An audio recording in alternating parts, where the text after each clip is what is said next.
Tere veel kord, kes on siis, ei ole meie igapäevased külalised, väga tore teid näha. Et ka siis Pärnu 3D kogudusest, võib-olla te ei tea, et Pärnus on olemas selline kogudus nagu 3D kogudus.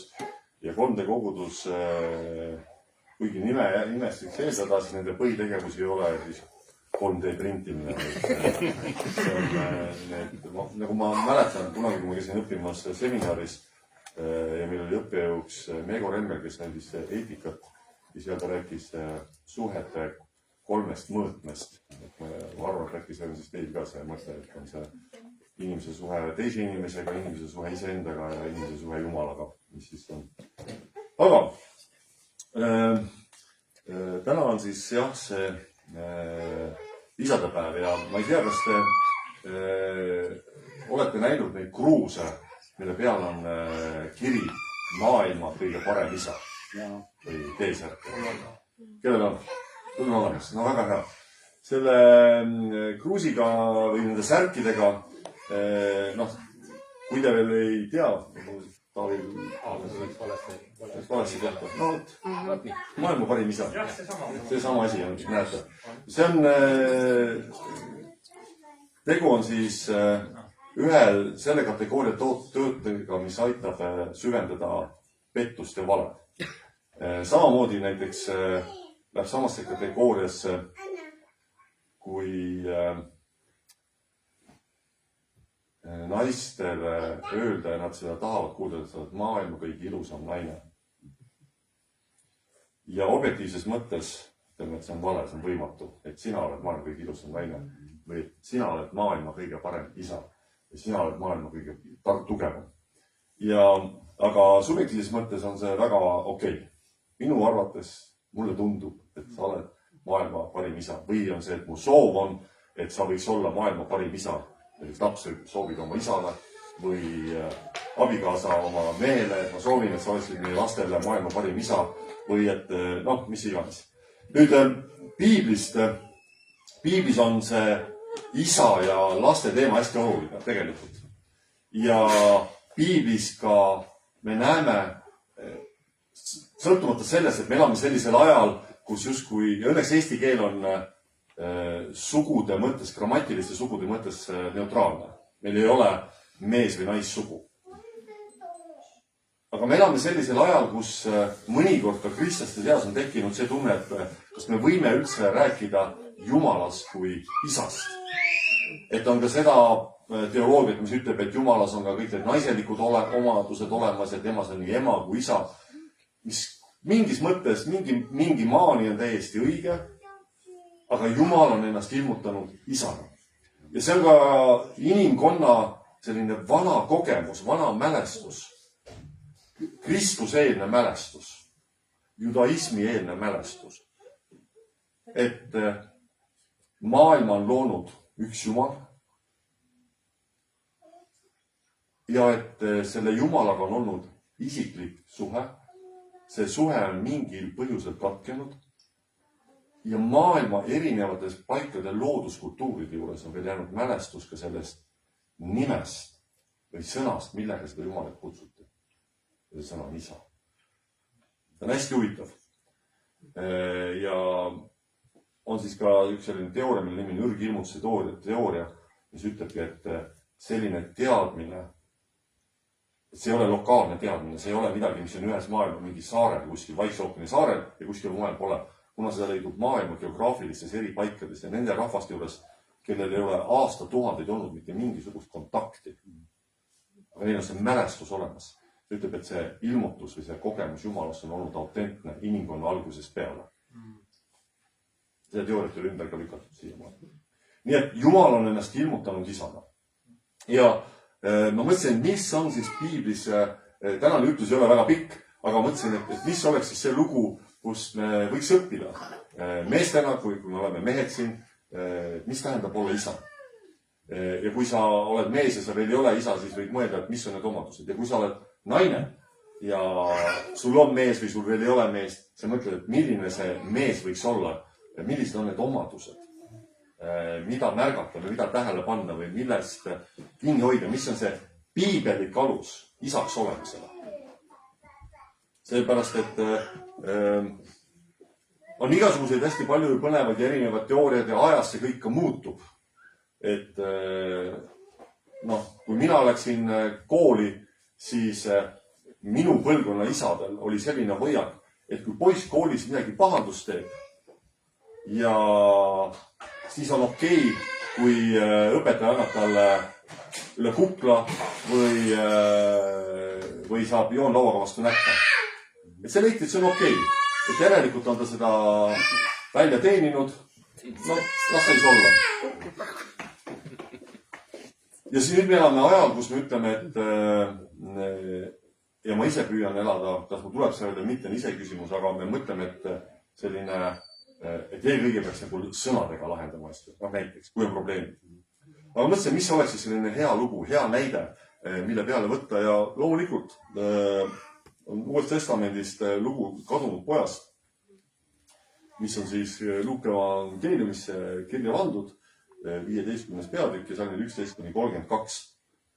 Ja kuna piiblit on alati hea kuulda, siis ma loen selle lõigu ette. Jeesus ütles, ühel inimesel oli 2 poega ja noorem neist ütles isale, isa, anna mulle kätte see osa varandusest, mis saab minule. Ja isa jagaski varanduse nende vahel.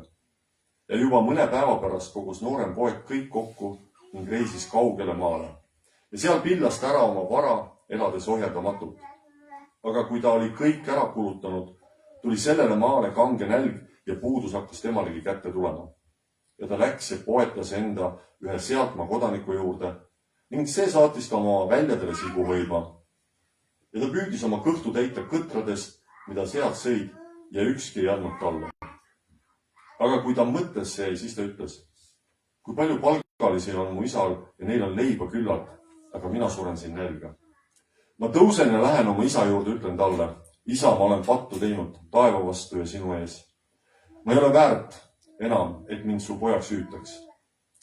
Pea mind siis nagu ühte oma palgalistest. Ja ta tõusis ja asus teele oma isa juurde. Aga kui ta alles kaugel oli, nägi isa teda ja ta hakkas hale ning ta jooksis ja langes poja kaela ja andis talle suud. Aga poeg ütles isale, isa, ma olen pattu teinud taeva vastu ja sinu ees. Ma ei ole enam väärt, et mind su pojaks hüütaks. Ent isa ütles oma sulastele, tooge kiiresti kõige kallim kuub ja pange talle selga. Ja andke talle sõrmus sõrme ja jalatsid jalga. Tooge nuumvasikas, takkese, söögem ning olgem rõõmsad, sest see mu poeg oli surnud ja on jälle saanud elavaks. Ta oli kadunud ja ta on leitud. Ja nad hakkasid rõõmsasti pidutsema. Aga tema vanem poeg oli väljal ja kui ta sealt tulles jõudis maja lähedale, kuulis ta pilli ja tantsimist. Ja ta kutsus ühe sulastest enda juurde päris, mis see võiks olla. Ja see ütles talle, sinu vend on tulnud ja su isa on tapnud nuumvasika, sest on saanud tema tagasi täies tervises. Ent tema vihastas ega tahtnud sisse minna. Siis tuli isa õue ja palus teda. Temaga vastas isale, vaata, nii palju aastaid olen mina sind orjanud ega ole kunagi astunud üle sinu käsust. Ent sina ei ole mulle kunagi andnud ühte sikkugi, et ma oleksin võinud rõõmsasti pidutseda oma sõpradega. Aga kui see su poeg, kes su vara on hooradega nahka pannud, tuli tagasi, siis sa tapsid temale nuumvasika. Isa ütles talle, poeg, sina oled alati minu juures ja kõik, mis on minu, on sinu oma. Nüüd aga oli tarvis pidutseda ja rõõmutseda, sest see su vend oli surnud ja ta oli jälle saanud elavaks ning oli kadunud ja on leitud. Aamen. Maailma parim isa. Jeesus kasutab siis selliseid lugusid. Need ei ole siis reaalsete sündmuste kirjeldused alati. Et Jeesus teab konkreetselt, et seal külas elas Jaakov, kellel oli poeg Joshua, vanem poeg ja noorem poeg Benjamin ja siis see noorem poeg Benjamin läks ja tegi sellist asja. Et need on sellised näitlikud lood. Ja need näitlikud lood on vajalikud selleks, et me tekib mingi sarnasus ja me oskame mingi paralleelselt tõmmata. Ja selles loos on need rollid, see isa on nagu Jumal ja need vennad on siis inimesed ja see suhe, millised peaks olema nende vendade vahel. Ja selle kohta on kirjutatud väga toredaid raamatuid ja ei hakka siin seda teemat nagu kadunud poja lugu siin lahti seletama, aga isast siis. Mida tähendab olla isa. Ja ma mõtlesin, et kõigepealt, kui me vaatame, kuidas see lugu hakkab pihta, on see, et kuidas on noorem poeg läheb isale ja ütleb isale, anna kätte see osa varandusest, mis saab mulle. Ja selles kultuuris tähendas ikkagi seda, et päranduse said kätte üldiselt meil ka, et kui vanem peab ennem ära surema. Et üldiselt pärandusi varem kätte ei saada. Ja nüüd see, mida see poeg sisult ütleb, et sure ära. Ja selles kultuuris oleks olnud, see oli ka Moosese seaduses sees, kus põhimõtteliselt see põhimõte, et kuna siin on otseselt vastu sellele kasvanud, et austa oma ema isa, siis tegelikult oleks võinud selle pojaga lihtsalt kividega surnuks vastu loopida. Ja see, mida isa teeb selles loos, on see, et ta annab kõigepealt ruumi otsustada ja ruumi teha valesid valikuid. See on see, mida ma olen mõelnud, et mis on, ma olen õpetaja koolis ja siis vaatad neid lapsi mõnikord ja mõtled, et kust sellised lapsed tulevad? Venemaalt 10 tükki pakkunud. Ei. Ja siis ma avastasin ühel hetkel nüüd hirmuga, et need lapsed on minu põlvkonna vanemate lapsed. Minu põlvkond, mina ise olen olnud see, kes on teinud midagi või jätnud midagi tegemata oma lastega. Ja üks asi, üks termin, mis tuli käibele siis sellel ajal, kui mina olin isa ja mul laps oli väikene ja seal liivakastide juures mängides tekkis selline termin nagu helikoptervanemad. Teate, lapsed lähevad mänguplatsile, aga tegelikult tundub, et vanemad mängivad nagu nende pulkadega juhivad lapsi. Et mängige nii, et oleks hästi turvaline, et Ja see, et ma kontrollin kõike, ma kontrollin seda, et vaatad sa põlv ära ei löö, vaatad sa seda alla, vaatad sa sellele poisile liiva näkku ei viska, mis mingis mõttes tundub väga turvaline, aga on see, et me nagu ei lase teha vigu.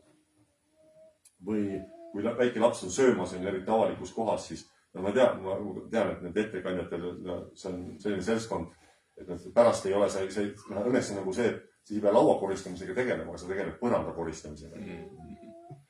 Ja siis mõnikord on see, et me ei taha, et meie laps oleks see, kes spagette laiali loobib. Et me ei lähe sööma või me kontrollime, aga tegelikult see, mida see isa teeb. Ja me näeme selles loos, et tegu ei ole kurja isaga ega halva isaga. On see, et ta laseb teha vigu. Ta annab ruumi eksida. Ta annab ruumi teha valikuid. Isegi kui need valikud ei ole targad. Isegi kui need valikud ilmselgelt viivad sellise tagajärjeni, millest ei ole palju tulu. Ma ei tea, kas te teate seda, et on olemas käsi ajus nagu otsmikusagar. Kuulnud midagi. Olete kuulnud, jah? Ja otsmikusagar, kas te teate, mis ajaks ta välja areneb? Mis vanuses? Usi 25 ja niimoodi. Ja otsmikusagara üks olulisemaid funktsioone on võime teha, otsustada ja näha ette ja valikuid. Ja sageli mina isana, ma olen näinud seda, ja ise mõtlen ka enda vanud, kui ma olin teismeline ja laps, minu jaoks mingid kategooriad, et sa pead mõtlema, mis sul saab 5 aasta pärast või kelleks sa tahad saada. Mingi kauge unistus oli, ma teadsin, ma tahtsin saada tankistiks ja lenduriks, siis lastes öeldes see liiga pikk, et sa ei mahu sinna, siin ei saa. Ja siis ma tahtsin kosmonaudiks ja jällegi see pikkus segab. Ja siis ma ütlesin, okei, ma tahan meremeheks saada, sest mu isa oli mere. Ma oskasin ainult niimoodi mõelda. Ja must ei saanud meremeest ka. Aga see, kuule, et see sinu tegu toob mingisuguse tagajärje ja mõne aasta pärast, mõne aja pärast, mingi nädala pärast on see tagajärg väga halb. Kui sa praegult õhtut istud ja mängid pleistaga, siis üsna suure tõenäosusega võib olla, et sul mingi aine veerandi või poolaste hinne on näiteks 2. Täiskasvanu ma saan sellest aru, aga kuskil maani lihtsalt see aju ei töötagi. Füsioloogiliselt ta ei tööta. See on nagu mingi tohutu eneseületamine. Et sa sellel on see tagajärg. See võime anda ruumi otsustada ja anda ruumi ka eksimuste jaoks. Kusjuures see on, kui me vaatame ka, see on midagi, mida ka Jumal teeb. Jumal annab meile ruumi, et me saame ise otsustada. See on üks suuremaid hirme, mida inimene, kes ei tunne Jumalat, mõtleb, et kristlastel nagu oma elu ei olegi, et umbes, et Jumal otsustab kõik nende eest ära. See on väga kaugelt tõest, me näeme ise ju, millised põrssad me aeg-ajalt oleme. Me teame täpselt, mis on hea, me teame täpselt, mis on õige, me teame täpselt, milliseid tagajärgi üks või teine valik teeb. Ja ma olen jälle selle samas kohas ja selles samas porilombis suhtel mõnusalt ja ütlen, et Jumal, miks sa lasid selle porilombi tekkida ja miks sa üldse lasid poril tekkida ja ma hüppan sinna veel peakad sisse ja ütlen, Jumal, miks sa praegu ei takistanud mind. Me oleme sellised aeg-ajad. Mina olen selline, et teie puhul ma ei oska öelda. Võib-olla te olete hullemad, võib-olla olete paremad. Aga saate aru, et ka Jumal annab meile ruumi teha valikuid, teha ka valesid valikuid. Sest ta on hea isa. Sa annad selle ruumi. Isegi kui need valikud sulle tingimata ei meeldi, sest need ei olegi, ei pea olema sinu valikud, see isa valikud, aga need on lapse valikud, poja valikud. Nüüd teine asi, kui me vaatame salmid 13 ja 19, on see, et see isa annab ruumi ka selleks, et elada, et laps saaks elada enda otsuste tagajärgedega.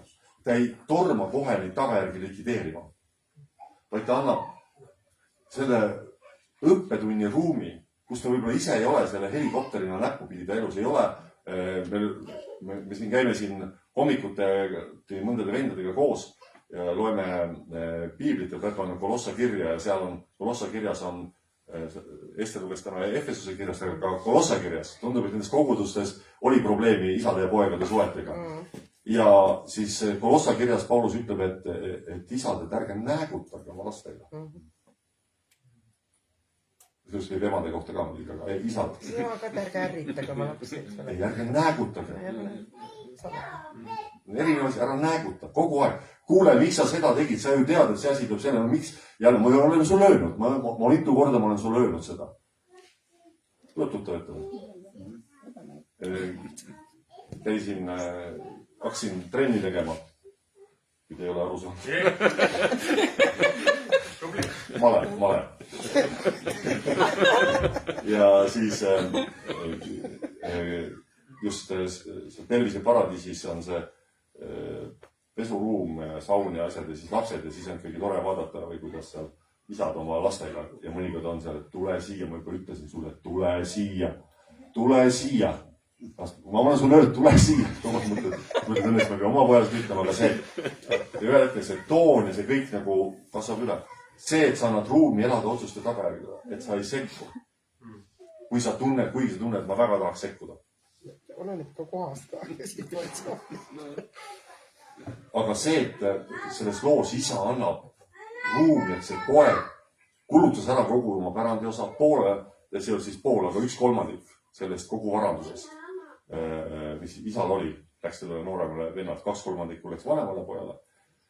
Ja ta teab, et ta kulutab selle ära. See ei olnud investeering, see ei olnud mingid targad investeeringud, mida tegi, et mees mõtleb, okei, ma panen mingi särisse, seal mul on sõbrad tegelevad kauplemisega, veavad kaupe siin, ma ei tea, näiteks foniiklastega teil kaupa, kes veavad kaupa üle Vahemere ja teenib pärast kunagi tagasi väga tark majanduslik otsus. Absoluutselt mitte. Siin vanem end pärast ütleb, et mis mõttes sa korraldad peotüübile, kes hooradega pani seda raha nahka. See raha läkski lihtsalt mingisuguste ööklubidesse ära. Lihtsalt kallati sinna. Lupsti. Ma ei tea, kas te olete olnud oma elus seda tundnud, seda toredat, mina ütlen seda närimiskummi sõpruseks.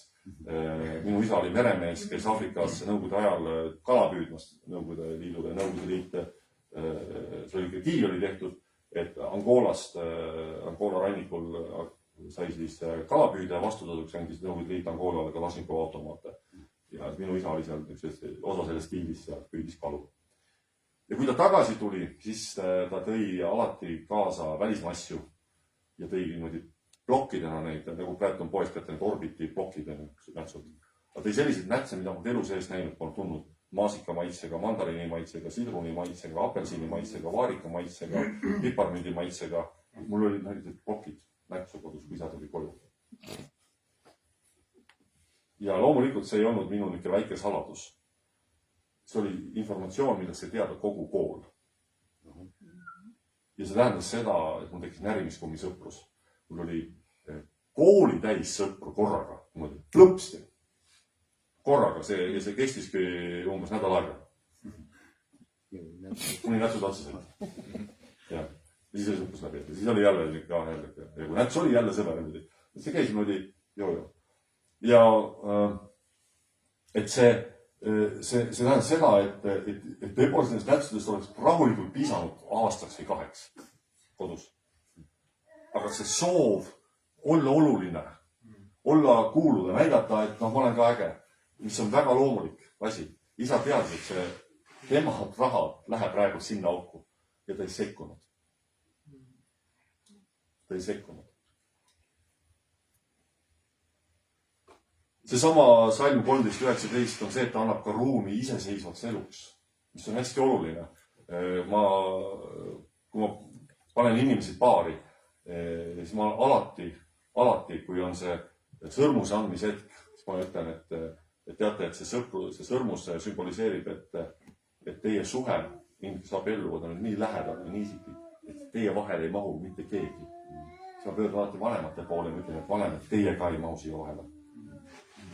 Teie asi ei ole olla oma lapse abielus sõrmepidi sees ja seda kontrollida. Sa pead andma ruumi, elada iseseisvat elu. Ei ole väga lihtne otsus, väga raske. Ma ei tea, kes on lapse vanem, kas te mäletate neid kõige raskemaid otsuseid, kus te pidite laskma lapsel ise elada. Ma olen seda lugu rääkinud, aga kõige raskem otsus, mida ma olen teinud Saamulile, oma pojale, oli siis see, kui mu poeg tahtis sealt, kui see on Jenny Kruusa poeg, Pärnus Akadeemia 7, tahtis minna mängima Munamäele 200 meetrit, 300 meetrit. Ja siis ma ütlesin, okei, lähme. Ja siis ta ütles, ei, ma tahan ise minna. Ja sellel hetkel oli selleks, et sinna minna, pidi ta ületama autoteed 1, 2, 3, 4 korda. Iseseisvalt. See on siiamaani mu jaoks kõige raskem hetk oli, kus ma lubasin tal iseseisvalt minna.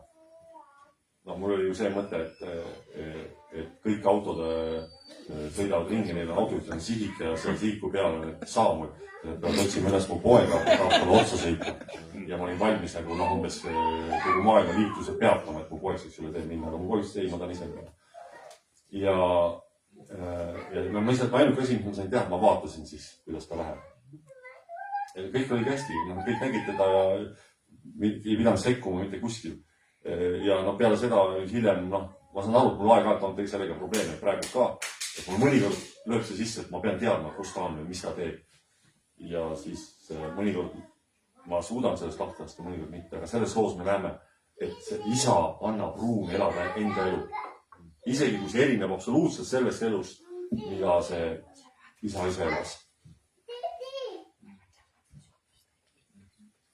Nüüd 4. asi on see, et kui me vaatame salmid 20-24, on siis see, et isal on piisavalt suur arm, et teha ebaõiglasi otsuseid.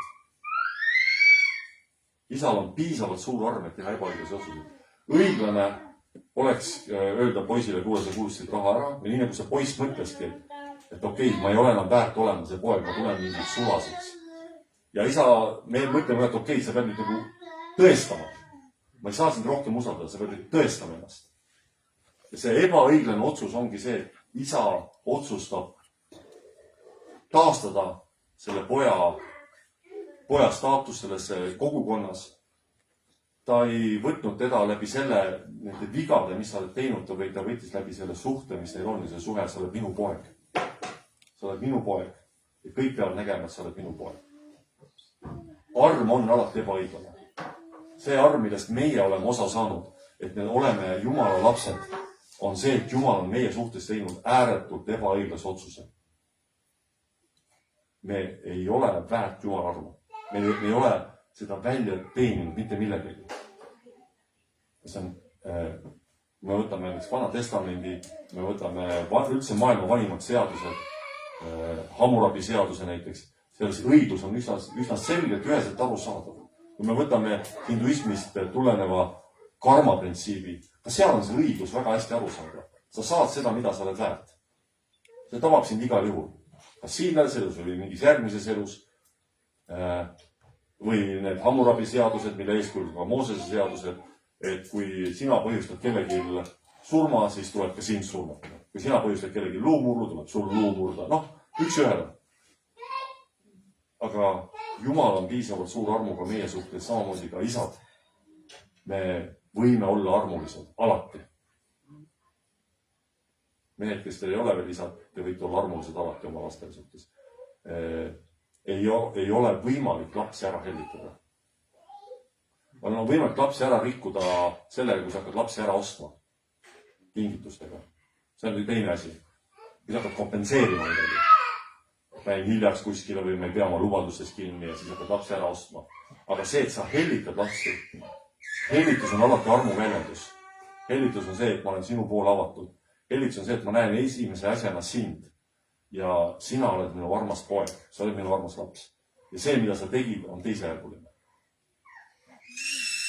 Nii et inimesed, kes siis elus, kelle kohta mitte on hästi ära hellitatud, siis ütleme seda tavaliselt sellise üleolekul, see, et ei ole tõenäoliselt ära hellitatud või on ära rikutud mingite asjade poolest siis. Nüüd, mis on sealt edasi, mis on hästi oluline, salmid 24 ja 32. Isa oskab alati hästi tähistada. Ta oskab alati hästi tähistada, ta oskab pidutseda. Heas mõttes, meie jaoks sõna pidutsemine võib tähendada mõnikord väga ühte asja ja see lihtsalt on seotud siis teatud hulga vedelikega. Aga tegelikult tähistada, panna tähele, mitte tingimata ainult mingid sünnipäevi, aga tähistada ka selliseid elus olulisi hetke. Ja korraldada midagi ilusat sinna juurde. Teha hea õhtusöök, minna kuskile välja, hellitada enda perekonda. See on see, mida me isadena saame õppida. Isa on, kui siin on palju salme, salmid 12, salmid 22, 23, salmid 32, on see, et isa on helde. Et ta on helde. Ja heldus on üks suur omadus. Mina tean, et mina pean selles hästi palju kasvama. Ma ei oska helde olla mõnikord. Mõnikord ma vaatan seda, kui vähe mul on. Ja siis mul tekib see, et ma ei tea, kas mul endale piisab. Aga tegelikult see heldus. Helduse piiris on mõned väga head lood, mis räägivad helduse võidust või helduse mõjust. Kui Jeesus toidab 5000 meest. Sellel on kaks seletus. Üks seletus ongi, et see oligi täiesti selge üleloomulik ime. Ja teine seletus on see, kui Jeesus võtab need 5 leiba ja 2 kala ja hakkab neid jagama, siis need inimesed, kes on tulnud, siis hakkavad vaatama oma mässidesse ja avastavad, et mul on ka natuke midagi kaasas. Kui ma enne mõtlesin, et mulle sellest ei piisa, aga kui ma nüüd panen selle 5 leiva ja 2 kala juurde veel oma mingi väikse asja, siis ühel hetkel on see korraga jube palju. Heldus on väga praktiline. Heldus on, ma ei tea, kui te väljas söömas käite, et kui paljud teist annavad tippi. Mille peale te tippi annate? Kas teeninduse peale? See, kuidas siin on teenindatud, et sa nagu reflekteerib seda, kuidas siin on teenindatud. Siis võiks öelda, et Eestis suuremas kohtades tippi ärge andke, sest Eestis reeglina mõned erandid välja arvatud. Ütleme, et Eesti teeninduskultuur on niisugune. Kui tahate väga hea teenindust saada näiteks, kui on kunagi olukorda normaalselt, palun minge Peterburi. Või Moskvasse. Mind pole elu sees paremini teenindatud. Päriselt. Siin pannakse tähele, siin kuulakse, siin huvitatakse, sulle antakse rohkem, kui sa küsid. Ja see on niimoodi. Aga tegelikult, kui me kristlastena peame väljast söömas, siis mitte kunagi ei peaks mõtlema seda, et ma reflekteerin tagasi seda head või halba teenindust rahaga, vaid et see on minu heldus selle inimese suhtes. Ma võin talle verbaalselt öelda, kuule, minu arust täna oli teenindus väga kehva. Aga kui sa ütled, et täna oli teenindus kehva ja sa annad talle tipi, siis see midagi selles inimesest tõenäoliselt muudab. Mõtled, mis nüüd juhtus?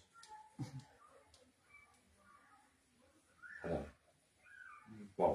Ma sain kehva teeninduse pealt nii palju, kui ma saaks hea teeninduse pealt. Aga mida ma tahan öelda, et see heldus ka selliseks on väga praktiline. et ma tegelikult annan välja tagasi lootmata. ja seda teeb ka isa selles loos. Ta korraldab peo, ta võtab nuumvasika, ta teeb midagi väga-väga erilist. Ja tal ei ole kahju kulutada sellest, mis ta on. Kuigi ta oleks võib-olla selle liha saanud hoopis palju parema hinna kuskil maha minna.